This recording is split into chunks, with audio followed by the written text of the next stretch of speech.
জাদুই গায় চতুর্থ পর্ব।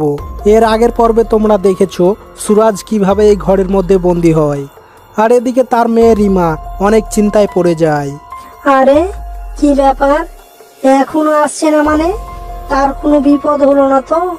আমি বারবার করে বারণ করেছিলাম, যেও না বাবা, যেও না। আমার কথা তো শুনবে না।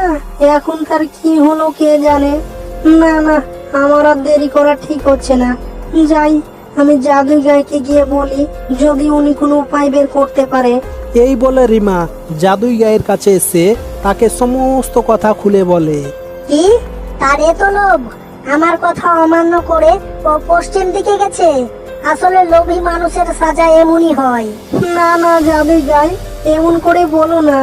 উনি আমার বাবা, যেই করে হোক উনাকে আমার কাছে ফিরিয়ে দাও। দয়া করে তুমি তাকে ফিরিয়ে দাও। আমি তার হয়ে তোমার কাছে ক্ষমা চেয়ে নিচ্ছি। দয়া করে তুমি তাকে ক্ষমা করে দাও।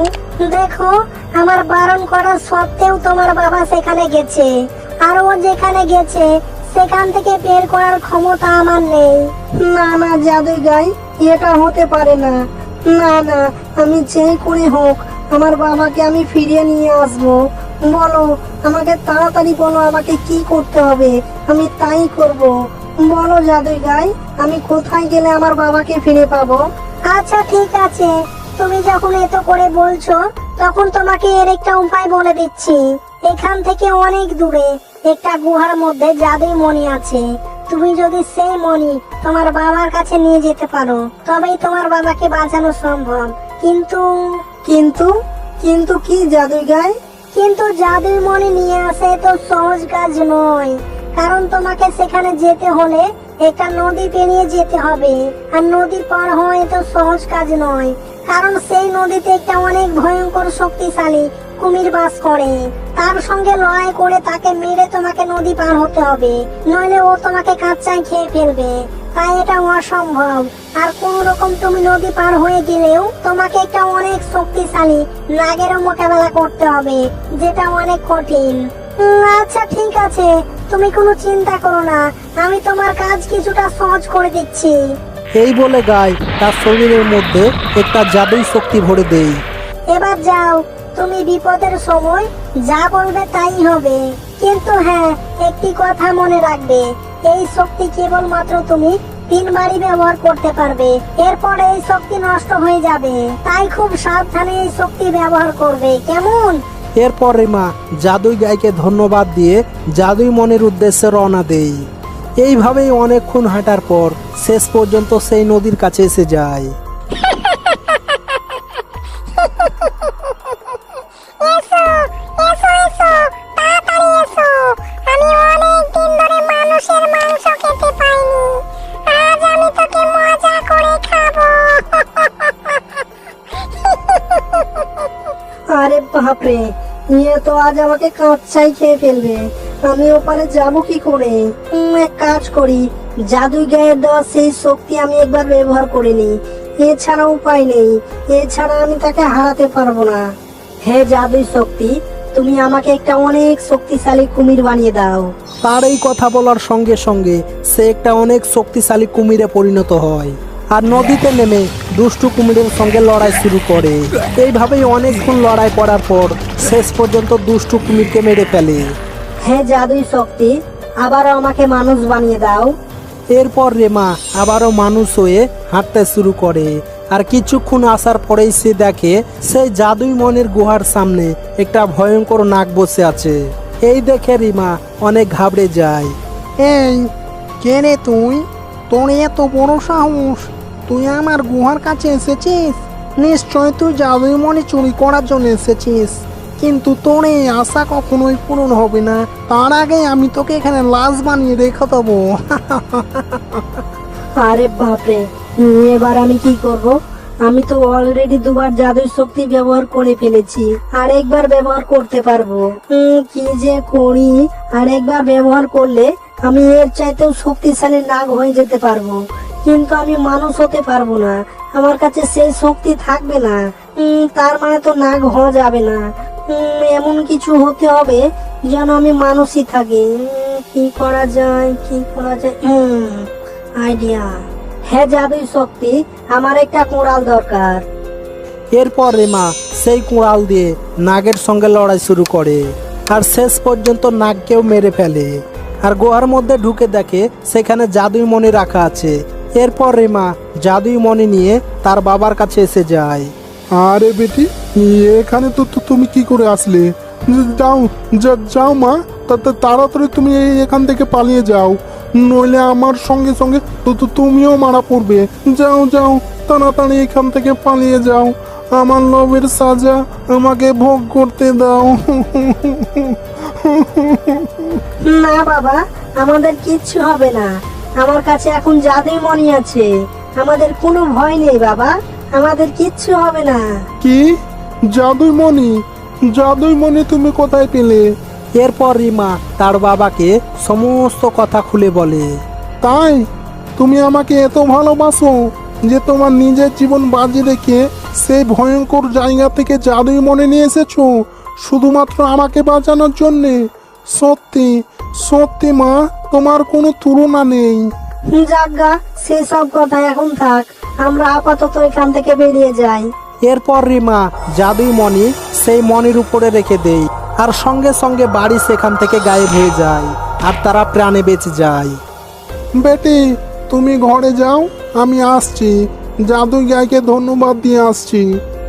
হে জাদুই গাই, তোমাকে অনেক অনেক ধন্যবাদ, তুমি আমার অনেক বড় উপকার করেছো। দয়া করে আরেকটি আমার উপকার করে দাও, আমার জীবনে শুধুমাত্র একটি আশা, দয়া করে তুমি সেই আশাটি আমার পূরণ করে দাও। কি, এই লোভের কারণেই তো তুমি মরতে বসেছিলে, কোন রকম বেঁচে ফিরে এসেছো, আবার লোভ করছো?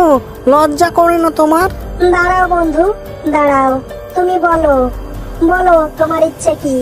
আমার অনেক দিনের আশা একটা অনেক বড় সুন্দর বাড়িতে বাস করা। দয়া করে তুমি তোমার জাদুই শক্তি দ্বারা আমাকে একটা অনেক বড় সুন্দর বাড়ি বানিয়ে দাও। আচ্ছা ঠিক আছে, তাই হবে, তুমি তোমার ঘরে ফিরে যাও, দেখবে হয়ে গেছে। আর সুরাজ তার ঘরে এসে দেখে সেখানে একটা অনেক বড় সুন্দর বাড়ি তৈরি হয়ে গেছে। আরে ওয়াহ, এত সুন্দর বাড়ি, আমার তো বিশ্বাসই হচ্ছে না। আহ, এত সুন্দর সুন্দর সব জিনিসপত্র। আজ থেকে আমি এত সুন্দর বাড়িতে একাই রাজ করব, রাজ। আর কিছুক্ষণ পরেই সেখান দিয়ে একটা রাজা যাচ্ছিল আর রাজাকে দেখে সুরাজের অনেক মন খারাপ হয়ে যায়। আমি ঘর তো পেয়ে গেলাম, কিন্তু আমার তো কোনো ক্ষমতাই নেই। যদি আমি এই রাজ্যের রাজা হতে পারতাম তাহলে কতই না ভালো হতো। হে জাদুই গাই, আমার একটি মাত্র শেষ ইচ্ছে, দয়া করে তুমি আমার এই ইচ্ছেটা পূরণ করে দাও। আমি তোমার কাছে আর কিচ্ছু চাইবো না, দয়া করে তুমি আমার এই ইচ্ছেটা পূরণ করে দাও, আমাকে এই রাজ্যের রাজা বানিয়ে দাও। আচ্ছা ঠিক আছে, যাও, তুমি এই রাজ্যের রাজা হবে, রাজা।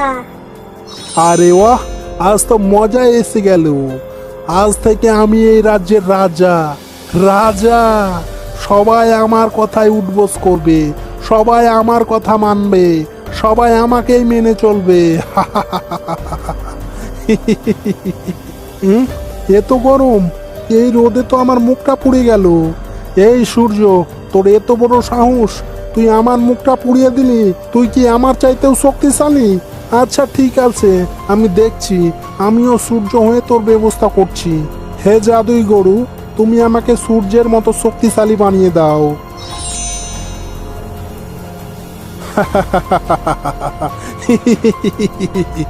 এখন আমি সব চাইতে শক্তিশালী, আমার চাইতে শক্তিশালী কে আছে? এই এই একই হট হট হট বলছে। আরে এই মেঘ তো দেখছি অনেক দুষ্টু, আমাকে পুরোটাই ঢেকে ফেললো, মনে হয় ও আমার চাইতেও শক্তিশালী। না না, এর কোনো ব্যবস্থা আমাকে করতেই হবে। হে জাদুই গাই, আমি বুঝতে পেরেছি এই মেঘ আমার চাইতেও শক্তিশালী, দয়া করে তুমি আমাকে মেঘের মতো শক্তিশালী বানিয়ে দাও। ও খুব ভালো, খুব সুন্দর, এখন আমি মেঘ, সব চাইতে শক্তিশালী। আমি ইচ্ছে করলে পুরো বিশ্বটাকে মুহূর্তের মধ্যে ঢেকে ফেলতে পারি। আরে ইয়া কি, ইয়া কি, এই বাতাস এসে আমাকে কোথায় নিয়ে যাচ্ছে? এই বাতাসের সামনে তো আমি কিছুই না। দাঁড়াও বাতাস, আমাকে আর নিয়ে যেও না, নইলে পাহাড়ে ধাক্কা লাগবে তো। ও তাহলে এই পাহাড়ের শক্তি আমার চাইতেও বেশি? এটা হতে পারে না। আমি থাকতে ও কখনোই শক্তিশালী হতে পারে না। হে জাদুই গাই, আমি শেষবারের মতো বলছি, দয়া করে তুমি আমার এই আবদারটি রাখো। আমাকে সব চাইতে শক্তিশালী পাহাড় বানিয়ে দাও। আমি তোমার কাছে আর কিচ্ছু চাইবো না। দয়া করে তুমি আমার এই আশাটি পূরণ করে দাও। আচ্ছা ঠিক আছে, তোমার এই ইচ্ছেটা পূরণ হবে। আজ থেকে তুমি একটা অনেক বড় শক্তিশালী পাহাড় হয়ে থাকবে। ওহ, এর চাইতে ভালো আর কি হতে পারে। আমি এখন সব চাইতে শক্তিশালী একটা পাহাড়, যার সঙ্গে কেউ মোকাবেলা করতে পারবে না। আরে এ কি দেখছি আমি? একজন তুচ্ছ মানুষের এত বড় সাহস! ও আমার শরীর থেকে পাথর কেটে নিচ্ছে। তার এত বড় সাহস! ও এত শক্তি পেল কোথা থেকে? তাহলে কি এই তুচ্ছ মানুষই সব চাইতে শক্তিশালী? আমি না জেনে না বুঝে এত বড় ভুল করে ফেলেছি। ছি, এটা আমি কি করেছি? কি ভুল করেছি? হে জাদুই গাই, তুমি আমাকে ক্ষমা করে দাও। আমি লোভে পড়ে তোমার কাছে অনেক কিছু চেয়েছি, এটা করে দাও, ওটা করে দাও, কিন্তু শেষমেশ আমি বুঝলাম মানুষের চাইতে ভালো আর কিছু হতে পারে না। দয়া করে তুমি আবার আমাকে মানুষ বানিয়ে দাও। আমি তোমার কাছে আর কিছু চাইবো না। দয়া করে তুমি আমার এই শেষ ইচ্ছাটি পূরণ করে দাও, আবার আমাকে মানুষ বানিয়ে দাও। লোভী মানুষ, একটা কথা সবসময় মনে রাখবে, যে মানুষ সাধারণ ভাবে জীবনযাপন করে, অল্প সম্পদেই খুশি থাকে, সেই সারা জীবন সুখে থাকে। এবার কি হবে সুরাজের? কি করবে সুরাজ? তা তোমরা দেখতে পাবে এর পঞ্চম পর্বে। যদি তোমরা এর পঞ্চম পর্ব দেখতে চাও তাহলে অবশ্যই কমেন্ট বক্সে জানিয়ে দাও। ভিডিওতে একটা লাইক করে চ্যানেলটি সাবস্ক্রাইব করে নাও। ধন্যবাদ।